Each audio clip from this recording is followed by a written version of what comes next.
Saya Arif Prasetya, lahir di Gunung Kidul 18 Maret 1998. Hobi saya lumayan banyak ya. Jadi saya tuh sangat suka dengan hal-hal baru yang menurut saya bisa membuat produktif. Saya suka memasak.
Mbak, langsung pulang Mbak.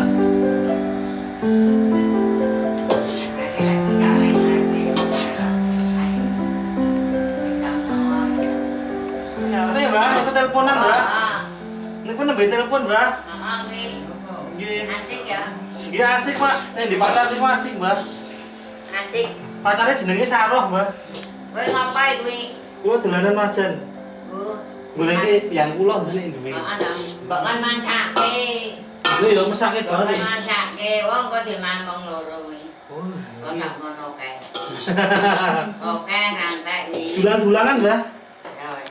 Nggih. Kowe napa? Tri. Oh, arek-arek Mbak. Gus. Kurang ajar. Ora kenal lho ngawur.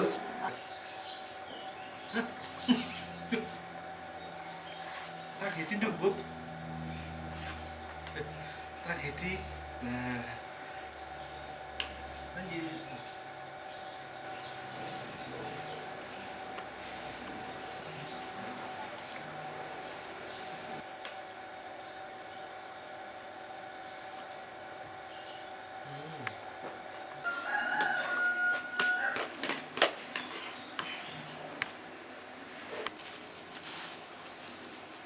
Menurut saya difabel bukanlah sebuah hambatan.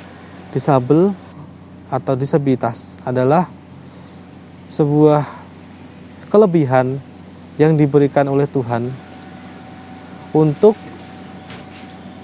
sedikit membuat kita sebagai difabel lebih mempunyai tantangan, dalam arti tantangan untuk mengakses sesuatu yang dilakukan secara berbeda. Jadi bagi saya difabel adalah sebuah anugerah di mana kita bisa mengakses segala informasi, mengakses segala fasilitas dengan cara yang berbeda.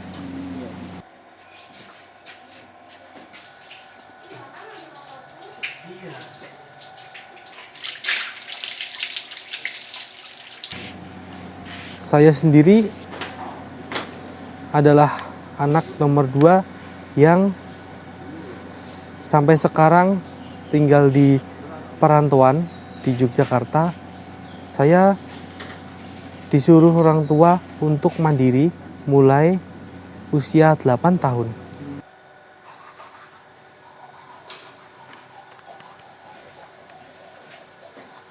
Saat ini saya tinggal di salah satu kos di selatan kampus UIN Sunan Kalijaga, Yogyakarta, yang jaraknya dari kampus hanya sekitar 50 meter saja. Setiap hari untuk kuliah saya jalan kaki dari kos ke kampus.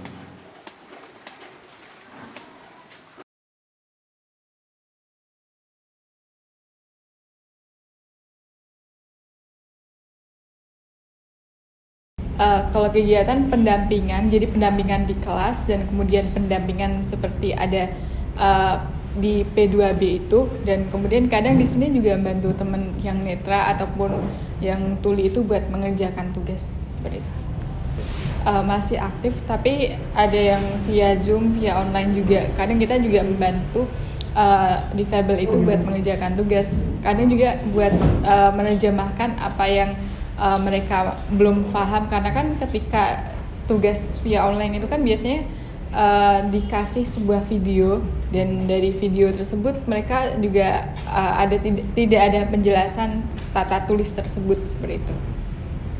Jadi kita tugasnya membantu mereka ketika UTS, juga membantu mereka dalam hal yang kita mampu, tapi juga bukan dalam hal benar-benar kita dimanfaatkan sesuatunya buat jadi ada batasnya sendiri seperti itu.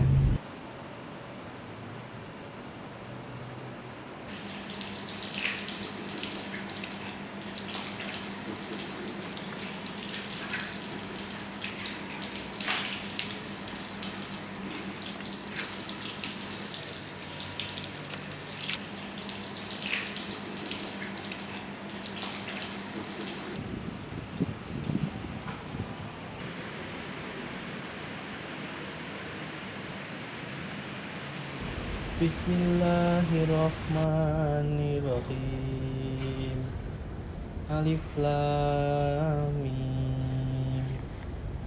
Dzalikal kitabul la raiba fihi hudal lil muttaqin. Konten yang saya buat biasanya itu bebas. Saya tidak mempunyai genre konten khusus, atau saya tidak mempunyai satu fokus saja dalam konten ini, akan tetapi saya cenderung bebas.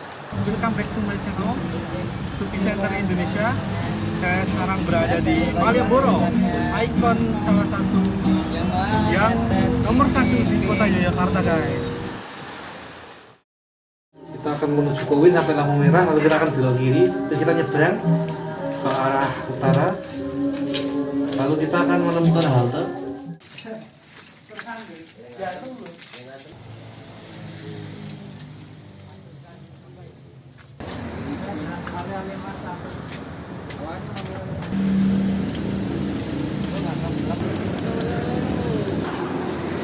Susah sekali.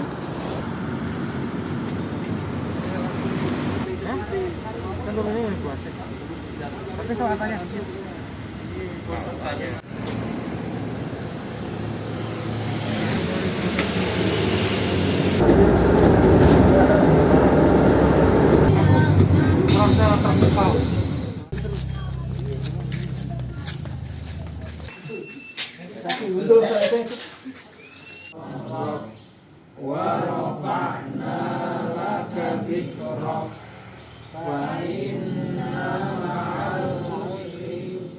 Dari ketidaktahuan tentang syariat.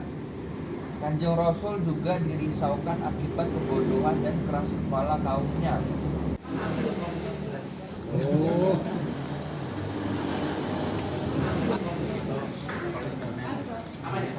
Terima kasih sudah datang ke.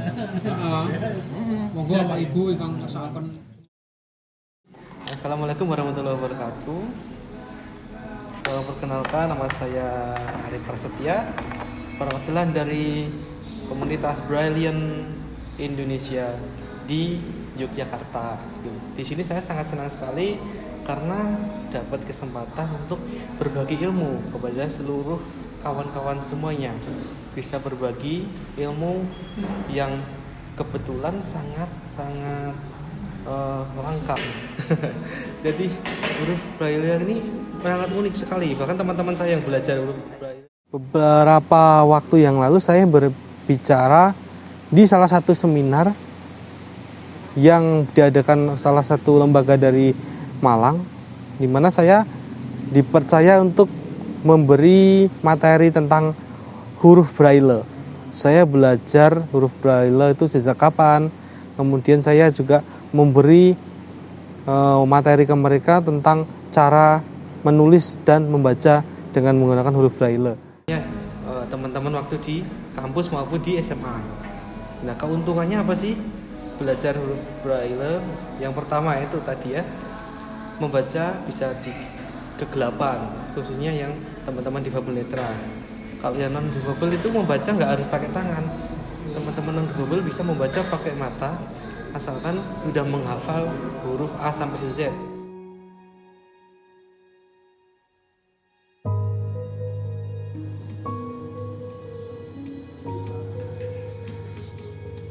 Sampai sinten? Pak Faidin. Dari dulu itu kalau belajar anaknya itu santai, nggak begitu ngoyo, jadi nggak begitu terlalu mengejar nilai atau apa. Jadi yang penting bisa menerima pelajaran gitu dulu waktu SD SMP gitu. Tapi sekarang kuliah ini saya dengar nilainya lebih bagus daripada waktu SMP SMA dulu. Mulai bisa waktu Arif masuk di Yakatunis, masuk SD di asrama langsung mandiri di Yakatunis gitu. Kalau Mas Arif itu cenderung lebih suka berteman, lebih terbuka anaknya itu, suka bergaul pada orang banyak, jadi lebih banyak disukai teman-temannya, mandiri. Setiap ada masalah itu berusaha diatasi sendiri. Saya ingin kepada seluruh mahasiswa difabel dan mahasiswa pada umumnya, kita sebagai mahasiswa adalah orang yang dinanti masyarakat, mahasiswa dinanti oleh negara. Bagaimana setelah kita lulus nanti kita bisa berguna bagi bangsa dan negara. Disabilitas adalah orang yang mempunyai kemampuan khusus, sehingga apabila kita bisa bermanfaat bagi bangsa dan negara, kita sebagai difabel pasti akan menginspirasi orang lain.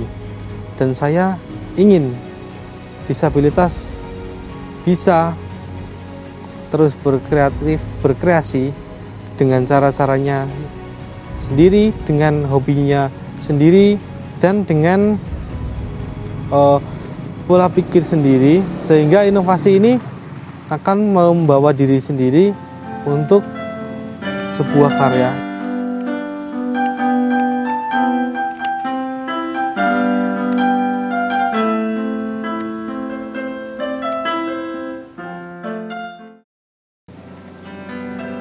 Saya ingin semua teman-teman, khususnya non-difabel, gunakan waktu kalian untuk melakukan kegiatan yang produktif. Saat kita melakukan aktivitas apapun ya, aktivitas yang bisa membuat diri kita ini semakin produktif. Misalnya teman-teman suka kulineran, ya udah gunakan hobi ini sebagai salah satu jalan untuk meraih kesuksesan. Saya mempunyai quote sendiri khusus untuk saya, dan saya tulis di WhatsApp, di Instagram, untuk sebagai motivasi semua teman-teman yang kebetulan ingin menjabari saya atau yang suka setiap hari berinteraksi dengan saya, bahwa saya nuliskan itu setiap gerakku adalah karya. Jadi hobi ini kita gunakan sebagai jalan untuk meraih kesuksesan. Jadi setiap gerakku adalah karya, yang saya sering ungkapkan di seminar juga, kemudian saya tuliskan ini bisa memecut semua teman-teman saya, dan khususnya juga saya pribadi, untuk setiap hari selalu lebih baik.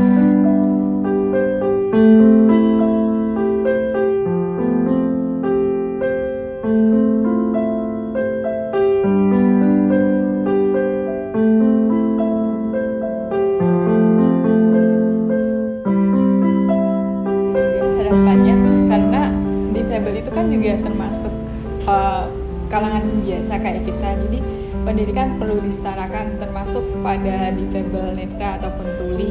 Di beberapa kampus mungkin ada yang tidak bisa menerima mereka karena kekurangan, seperti ada berapa yang nggak bisa saya sebut ya, tapi ada di situ pernah saya temuin tidak bisa menerima.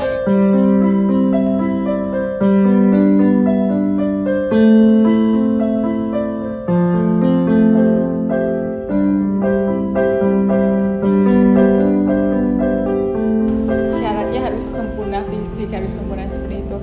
Padahal ketika di UIN sendiri kan juga melihat bahwa ya semua orang bisa masuk di dalam pendidikan, dalam dunia pendidikan seperti itu.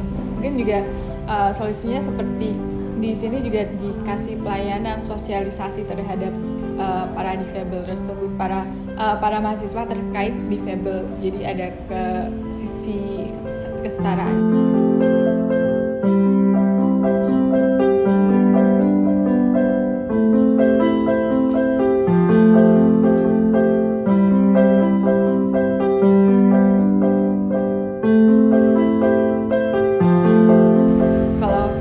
Juga sudah sebagian besar, walaupun belum menyeluruh karena sosialisasinya juga bertahap seperti itu, tapi sebagian besar udah kesetara. Secara sarana dan prasarana menurut Mbak Hanifah sudah memadai? Sudah memadai.